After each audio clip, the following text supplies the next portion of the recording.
Desde el adolescente de 16 años, que fue ejecutado por asesinar a sus padres, hasta el espeluznante caso de una quinceañera que estranguló a su vecino hasta la muerte. El crimen que cometieron estos adolescentes fue tan vil y tan despreciable que sufrieron un karma instantáneo en la sala del tribunal. Pero primero, empecemos con Sean Sellers. En primer lugar, nos adentramos en mediados de la década de 1980, cuando se produjeron una serie de asesinatos en Oklahoma City, que condujeron a la condena y pena de muerte de un joven de 16 años llamado Sellers, lo que le convirtió en una de las personas más jóvenes en ser ejecutadas en Estados Unidos desde que se reinstauró la pena de muerte. Nacido en un hogar desestructurado, los primeros años de vida de Sellers estuvieron llenos de inestabilidad y soledad, factores que quizá lo empujaron hacia los márgenes de la sociedad. Su madre tenía varios trabajos para mantenerlos tras el abandono de su padre, dejando al joven Sean que lidiara con sus emociones por sí mismo. Fue durante estos años de formación que Sellers tropezó con el mundo del satanismo, un descubrimiento que en última instancia conduciría su vida por un camino perjudicial. El atractivo del poder y el sentido de pertenencia le atrajeron, y a los 16 años, Sellers estaba profundamente absorto en rituales e ideologías satánicos, muy influenciado por la Biblia satánica. La maldad de Sean Sellers comenzó con el asesinato del dependiente de una tienda, Robert Bauer, en septiembre de 1985. El crimen carecía aparentemente de motivación. Fue un acto a sangre fría llevado a cabo por Sellers, que entonces tenía 15 años. Sin embargo, fueron los acontecimientos del 5 de marzo de 1986 los que realmente conmocionaron a la comunidad. En plena noche, Sellers asesinó brutalmente a sus padres, Vonda y Paul Belofato, mientras dormían. La investigación de los asesinatos reveló a un adolescente problemático cuya vida estaba marcada por la fascinación por el satanismo y el ocultismo. Sellers afirmó que estaba bajo la influencia de fuerzas demoníacas cuando cometió los asesinatos, una defensa que añadió una capa de interés a un caso ya espeluznante. Durante el juicio, la acusación presentó a Sellers como un asesino sin remordimientos, alguien que había comprendido plenamente la gravedad de sus actos. La defensa, por su parte, intentó presentar a Sellers como una víctima de su entorno y de sus problemas de salud mental, incluido un diagnóstico de trastorno de personalidad múltiple. A pesar de los esfuerzos de la defensa, el jurado declaró a Sean Sellers culpable de triple asesinato y fue condenado a muerte. El caso suscitó un debate nacional, no solo por la naturaleza de los crímenes, sino también por la edad de Sellers en el momento de los asesinatos y la posterior ejecución. Los defensores de la pena de muerte y de las ejecuciones de menores se unieron en torno a Sellers, argumentando que ejecutar a alguien por delitos cometidos siendo menor de edad era inhumano e inconstitucional. Al final, Sean Sellers fue ejecutado el 5 de febrero de 1999, a la edad de 21 años. En sus últimas declaraciones, expresó su arrepentimiento por sus actos y su conversión al cristianismo mientras estaba en el corredor de la muerte. La ejecución fue recibida con reacciones encontradas. Algunos la vieron como justicia y otros como el trágico final de una vida que se había descarriado a una edad temprana. T.E. Lane. En los registros del crimen, pocos casos han conmovido a la nación como el de este notorio asesino de adolescentes. El 27 de febrero de 2012 es una fecha que las familias de los alumnos del Instituto de Chardon nunca olvidarán. Ese día, un despiadado acto de violencia sacudió la escuela, haciendo añicos la paz que estudiantes, profesores y padres habían dado por sentada.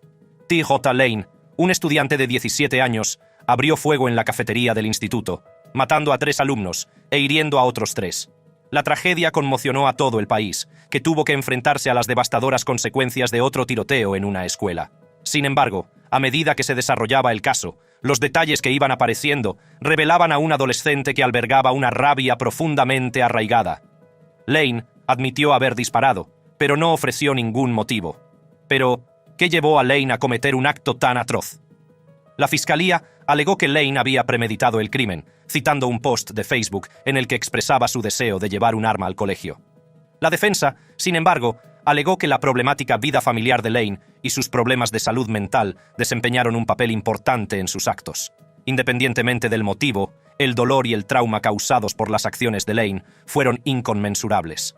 El proceso judicial fue una experiencia desgarradora para las familias de las víctimas y los supervivientes del tiroteo, que tuvieron que revivir la tragedia a través de los testimonios y los detalles presentados ante el tribunal. Lane se declaró culpable de múltiples cargos, entre ellos 3 de asesinato con agravantes y 2 de intento de asesinato con agravantes. La pregunta ¿por qué? Quedó sin respuesta, y el comportamiento de Lane durante el juicio no hizo sino aumentar la confusión y el horror. Durante su sentencia, Lane actuó con una actitud descarada e irrespetuosa, vistiendo una camiseta blanca con la palabra asesino escrita en ella.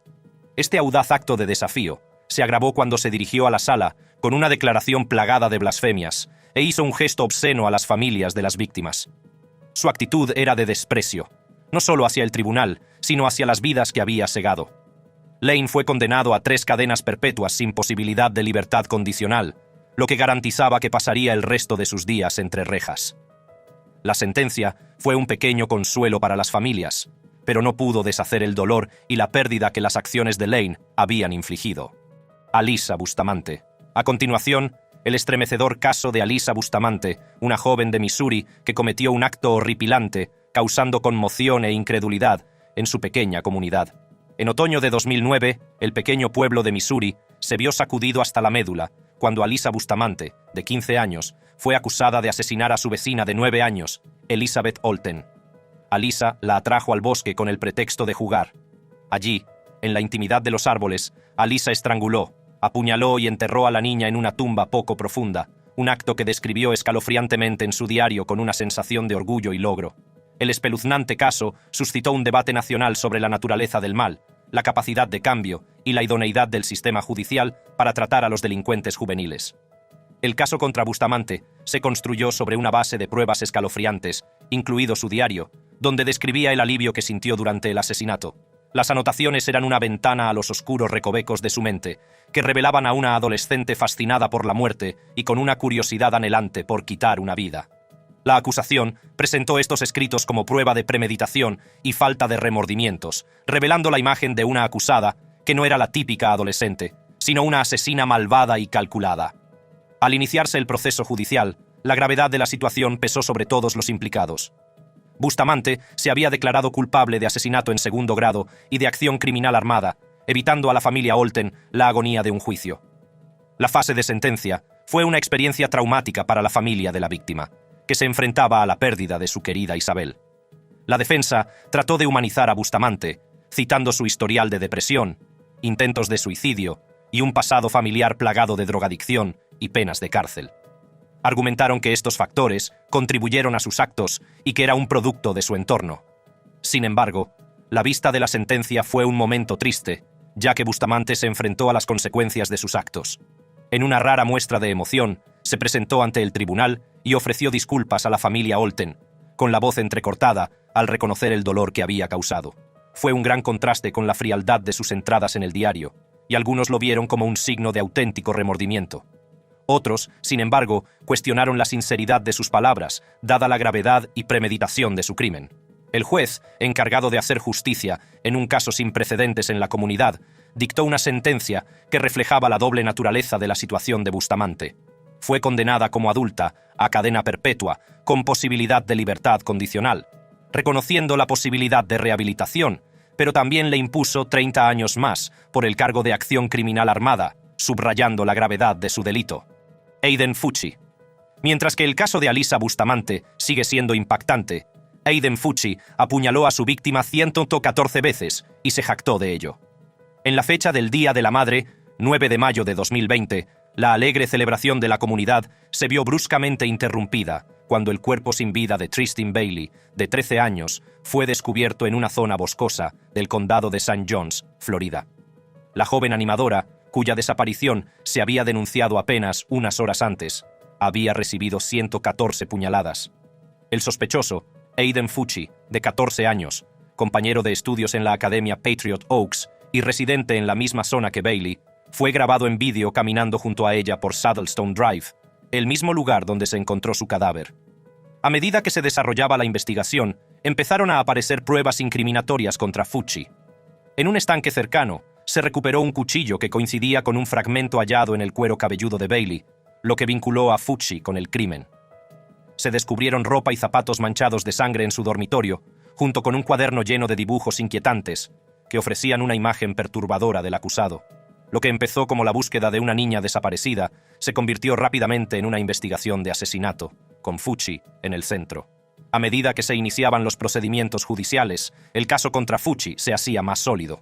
Inicialmente acusado de asesinato en segundo grado, el peso de las pruebas llevó a elevarlo a asesinato en primer grado, lo que indicaba premeditación y la brutalidad calculada de la muerte de Bailey. Fucci, menor de edad, compareció ante el tribunal y su destino pendía de la balanza del sistema judicial. En un sorprendente giro de los acontecimientos, justo antes de que comenzara la selección del jurado en febrero de 2023, Fucci cambió su declaración a culpable, alterando el curso de su juicio.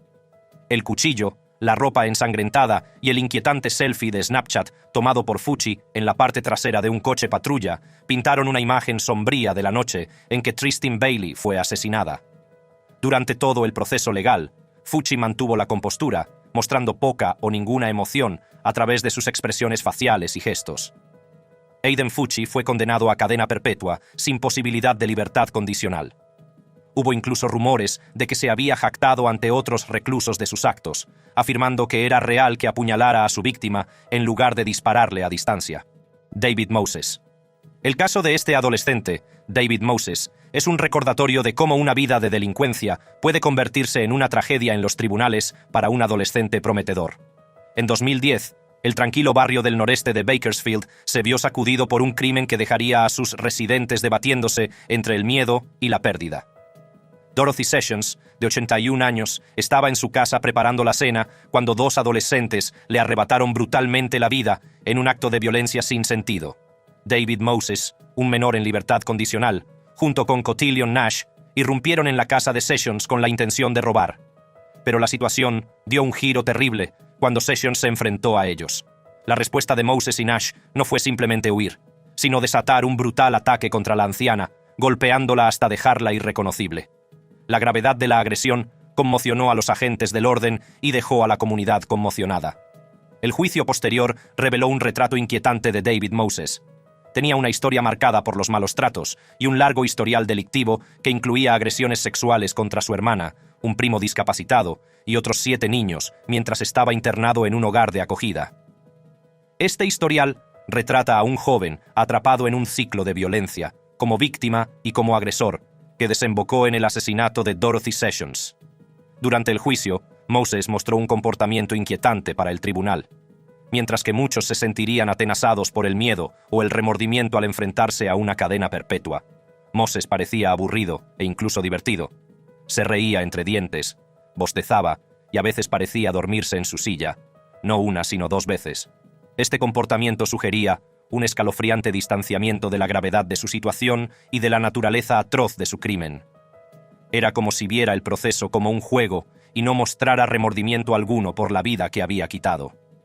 El jurado, poco persuadido por la idea de que el problemático pasado de Moses justificara sus actos, le condenó a él y a Nash por asesinato en primer grado. El fiscal David Wilson habló de los abusos pasados de Moses, pero subrayó que se había convertido en un individuo peligroso, que había cruzado una línea de la que no había retorno. La sala esperaba la sentencia, sabiendo que la decisión pondría fin a este capítulo de dolor para la familia de Dorothy Sessions. Moses había recibido el castigo que merecía, y solo había un lugar para un individuo tan peligroso, la penitenciaría, para el resto de su vida. Mientras tanto, la sentencia de Cotillion Nash continuaba y quedaba por concluir otro capítulo de la trágica saga. El caso de David Moses sirve de sombrío recordatorio del potencial del mal y de las irrevocables consecuencias que de él se derivan. Austin Myers. La desintegración de este adolescente comenzó cuando Austin era solo un niño pequeño, ya que la aventura de su madre provocó el nacimiento de un hijo de otro hombre. A pesar de la traición, Gregory Myers optó por quedarse, una decisión que proyectaría una larga sombra sobre la familia. Austin, que antes era un chico con potencial, empezó a mostrar un comportamiento problemático a medida que la dinámica familiar se deterioraba. A los 14 años, se había escapado de casa, un acto que provocó su ingreso en los servicios para jóvenes del Centro de Medicina Conductual de Kettering. Allí, le diagnosticaron trastorno depresivo y trastorno del estado de ánimo inducido por sustancias, con una inquietante revelación de autolesiones y abuso de sustancias. Además, el rendimiento académico de Austin bajó y su comportamiento se volvió cada vez más errático.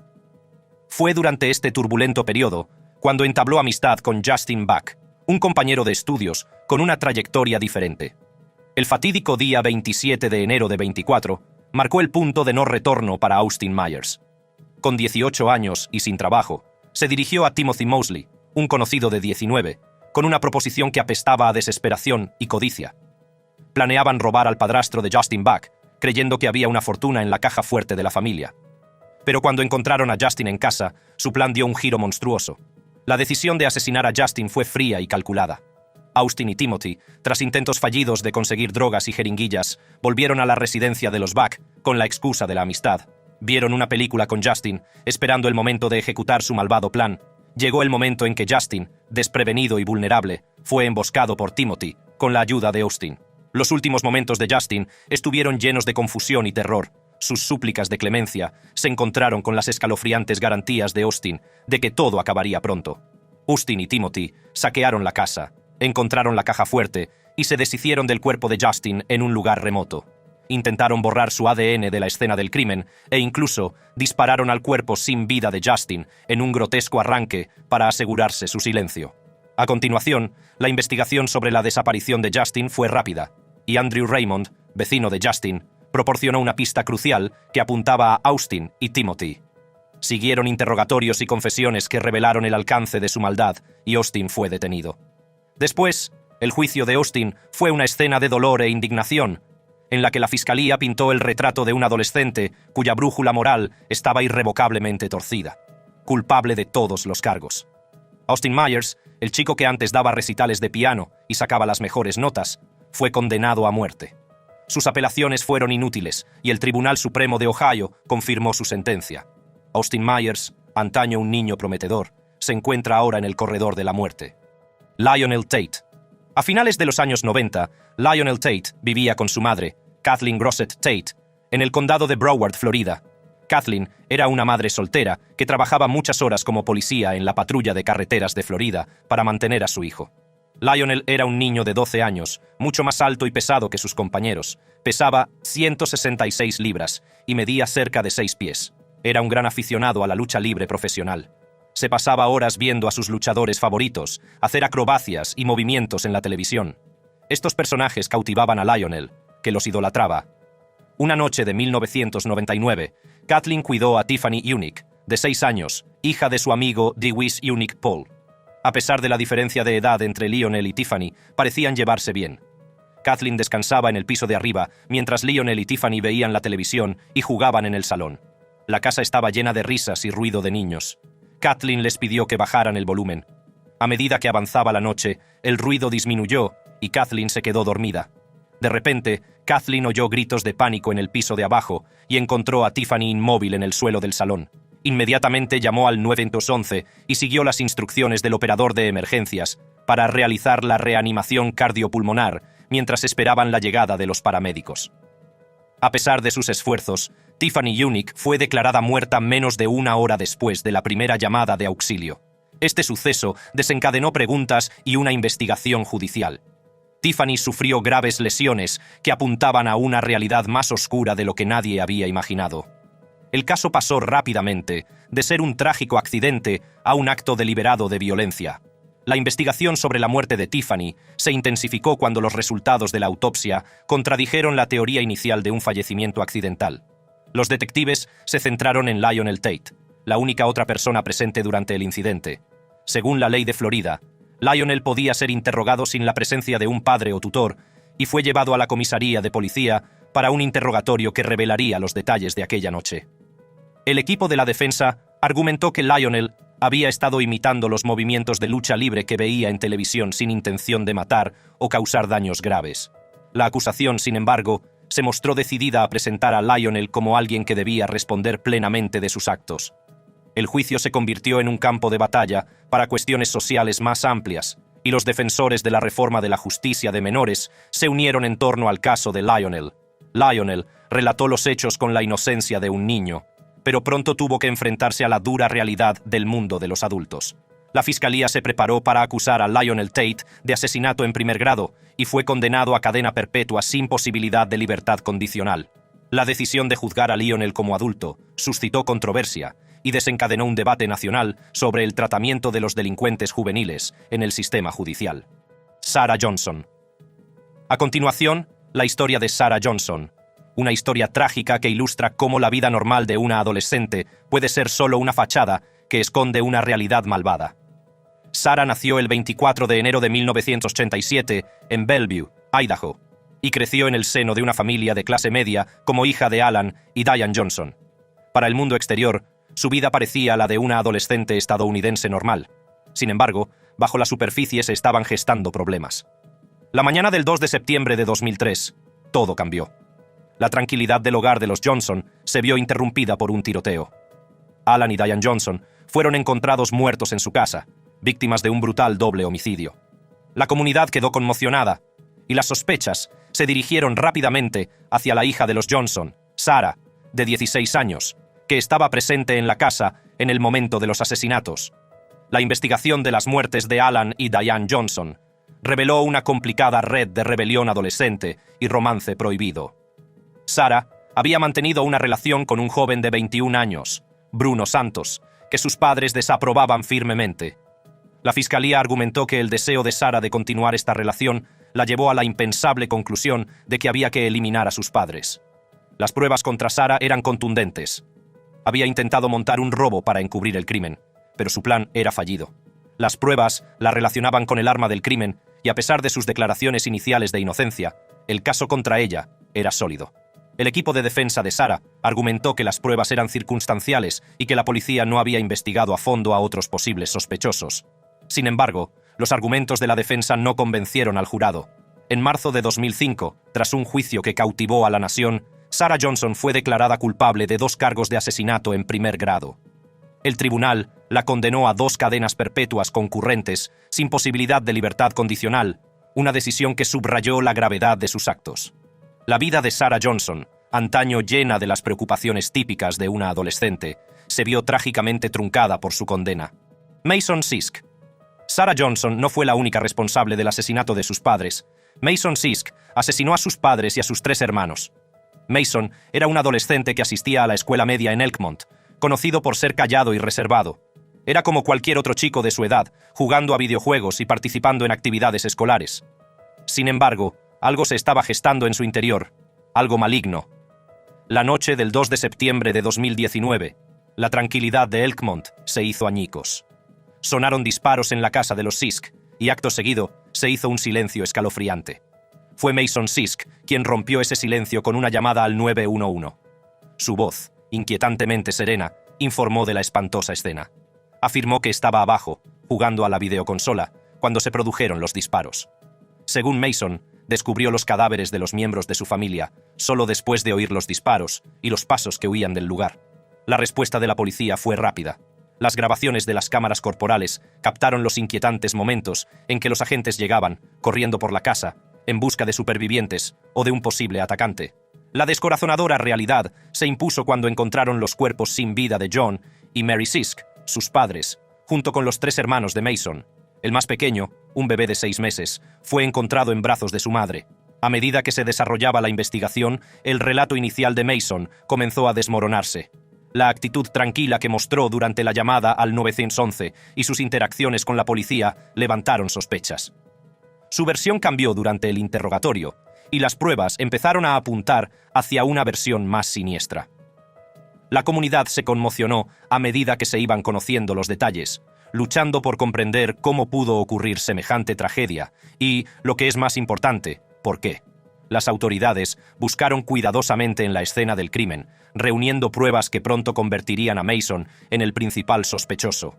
El arma utilizada en los asesinatos, una pistola de 9 milímetros, se encontró tirada en las inmediaciones y se rastreó hasta la casa de un amigo de la familia en Florida, donde Mason supuestamente la había robado unos días antes de los asesinatos. A medida que los detectives investigaban, descubrieron una serie de llamadas telefónicas realizadas por Mason la noche del crimen. En particular, antes de marcar el 911, había llamado a su novia varias veces, un detalle que los fiscales destacarían más tarde para sugerir un enfoque calculado de las consecuencias de los disparos. Las pruebas eran abrumadoras. Los informes relacionaban las balas con el arma que Mason había cogido, y su huella digital dibujaba un cuadro de premeditación. Con la confesión y la acumulación de pruebas, las autoridades tenían lo que necesitaban para detener a Mason Sisk y acusarlo de 5 cargos de asesinato capital. El juicio de Mason Sisk terminó con un veredicto de culpabilidad en todos los cargos de asesinato capital. Debido a la edad que tenía en el momento del crimen, no se le impuso la pena de muerte, pero se le condenó a cadena perpetua sin libertad condicional. A continuación, el terrible caso de Brenda Spencer, que disparó en un colegio porque consideraba que los lunes eran demasiado aburridos. Brenda Spencer. El 29 de enero de 1979, un día que amaneció como cualquier otro en el barrio de San Carlos de San Diego, California, la rutina ordinaria de la escuela primaria Grover Cleveland estaba a punto de ser destrozada por un acto de violencia del que se hablaría durante décadas. Brenda Spencer, la chica de 16 años que vivía justo enfrente, se había despertado con un malvado plan que pronto se convertiría en una pesadilla. Mientras los estudiantes se reunían en el patio de la escuela, esperando el timbre de la mañana, Brenda se colocó en la ventana de su habitación, con el rifle semiautomático de su padre en la mano. Eran aproximadamente las 8:30 de la mañana cuando sonaron los primeros disparos, que resonaron por todo el patio y transformaron instantáneamente la escena en una de caos y miedo. Esa mañana, Brenda disparó 36 veces e hirió a 11 personas.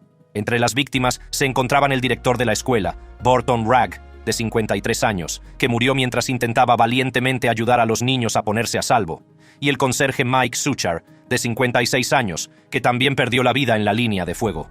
8 niños, de edades comprendidas entre los 9 y los 13 años, resultaron heridos, y sus jóvenes vidas quedaron alteradas para siempre. El equipo SWAT acudió rápidamente, pero Brenda se había atrincherado en su casa y seguía disparando a la escuela desde la distancia. El enfrentamiento duró aproximadamente 16 minutos, durante los cuales la policía trabajó sin descanso para evitar más víctimas. Finalmente, hacia las 14:30 horas, Brenda se rindió, saliendo de su casa después de que le prometieran una comida de Burger King. Fue detenida sin más incidentes, poniendo fin al asedio que se había apoderado de San Carlos. Inmediatamente después, la comunidad se enfrentó a la conmoción y el dolor. Los niños heridos fueron trasladados a hospitales locales, donde recibieron tratamiento para sus heridas físicas. Sin embargo, el trauma psicológico sería más difícil de tratar. Cuando Brenda se enfrentó al sistema judicial, el peso de sus crímenes cayó sobre ella. Se declaró culpable y, a pesar de su juventud, fue acusada como adulta. Cuando le preguntaron por qué lo había hecho, el proceso judicial que siguió la condenaría por 2 cargos de asesinato en primer grado por las muertes del director Burton Ragg y del custodio Mike Suchar, y por agresión con arma mortal por las lesiones infligidas a 8 niños y al agente Robert Robb. La sentencia reflejó la gravedad de sus actos, y Brenda se libró de la pena de muerte solo por su edad. En su lugar, fue condenada a una pena de entre 25 años y cadena perpetua, una sentencia que recibió con una inquietante falta de emoción. Estos casos son un recordatorio aleccionador de la importancia de la vigilancia, la comprensión y la intervención en la vida de los jóvenes para evitar que se produzcan tragedias de este tipo.